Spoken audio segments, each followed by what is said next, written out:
ကိုယ့်လက်ထဲကကိုယ်ပိုင်ပစ္စည်းကြမှသာလျှင်ကိုယ်ပေးချင်တဲ့သူကိုပေးပါ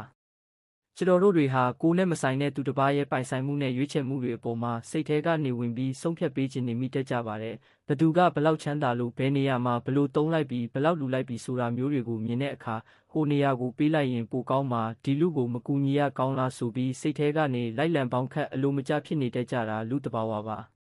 တေချာတာကတော့အဲ့ဒီလိုလိုက်တွေးပြီးစိတ်ထဲကနေဝင်ရောက်စီမံနေခြင်းဟာကိုယ့်အတွက်ဘာကျိုးမြတ်မှမရှိပဲစိတ်အပူတက်ကိုအလကားနေရင်သွားပြီးဝယ်ယူနေတယ်လို့ဖြစ်နေပါတယ်သူတစ်ပါးရဲ့ငွေကြေးစီးစိမ်ဥစ္စာဆိုတာသူတို့ရဲ့လုပ်အားနဲ့ကြိုးစားမှုကြောင့်ရလာတဲ့ရလဒ်တွေဖြစ်လို့သူတို့ဘလို့ပဲစီမံခန့်ခွဲဘသူကိုပဲပေးအဲ့ဒါဟာသူတို့ရဲ့လွတ်လပ်တဲ့အခွင့်အရေးသာဖြစ်ပါတယ်ဒါကိုကိုယ်စိတ်ထဲကနေတောင်းဝင်ပြီးစိုးမိုးဖို့မကြိုးစားမိအောင်ကိုအမြဲတမ်းပေးနေဖို့လိုပါတယ်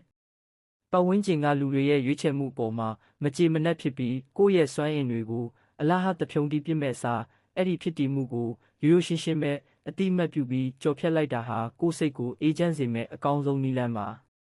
ကျွန်တော်တို့အနေနဲ့ဘဝကိုလှပတိဆောက်ခြင်းရင်သူတစ်ပါးဘလို့သုံးဆွဲနေလဲဆိုတာကိုဝေဖန်နေမဲ့အစားကိုယ့်ရဲ့ကိုယ်ပိုင်ဖွံ့ဖြိုးတိုးတက်မှုစီကိုပဲအာယုံပြောင်းလိုက်ပါငါရဲ့ကိုယ်ပိုင်အောင်မြင်မှုကိုရအောင်အရင်တိဆောက်မယ်ပြီးမှငါကိုယ်တိုင်ရုန်းကန်လို့ရလာတဲ့ရလဒ်တွေကိုငါအနှစ်သက်ဆုံးငါအလိုချင်ဆုံးနေရာတွေစီကိုရောက်အောင်ပေးကမ်းမျှဝေမယ်ဆိုတဲ့ခံယူချက်မျိုးကပိုပြီးအတိတ်ပဲရှိပါတယ်ကိုယ့်လက်ထဲကအရာကိုပဲကိုယ်တိုင်စိတ်ကြိုက်ဖန်တီးခွင့်ရှိတာဖြစ်လို့ကိုယ့်အလှည့်ကြမှာပဲစိတ်တိုင်းကြအကောင်းဆုံးဖြစ်အောင်လုပ်မယ်ဆိုတဲ့အခဲမှုကပိုပြီးစမတ်ကြပါတယ်သူတစ်ပါးရဲ့ကဘာတဲကိုဝင်ပြီးမလိုအပ်ပဲစိတ်ဆင်းရဲခံနေမဲ့အစားမိမိကိုယ်တိုင်အင်အားရှိတဲ့သူတစ်ယောက်ဖြစ်လာဖို့ကိုပဲအာယုံစိုက်ပါကိုယ့်ရဲ့ကြိုးစားမှုကြောင့်ကိုယ်ပိုင်ငွေကြေးစီးပွားဥစ္စာတွေအမှန်တကယ်ပိုင်ဆိုင်လာတဲ့အခါကျမှကိုဖြစ်စေခြင်းနဲ့အပြောင်းလဲတွေကိုကူညီခြင်းတဲ့နေရာတွေကိုရဲဝံ့နဲ့ထိရောက်ထောက်ပံ့ပေးကမ်းလိုက်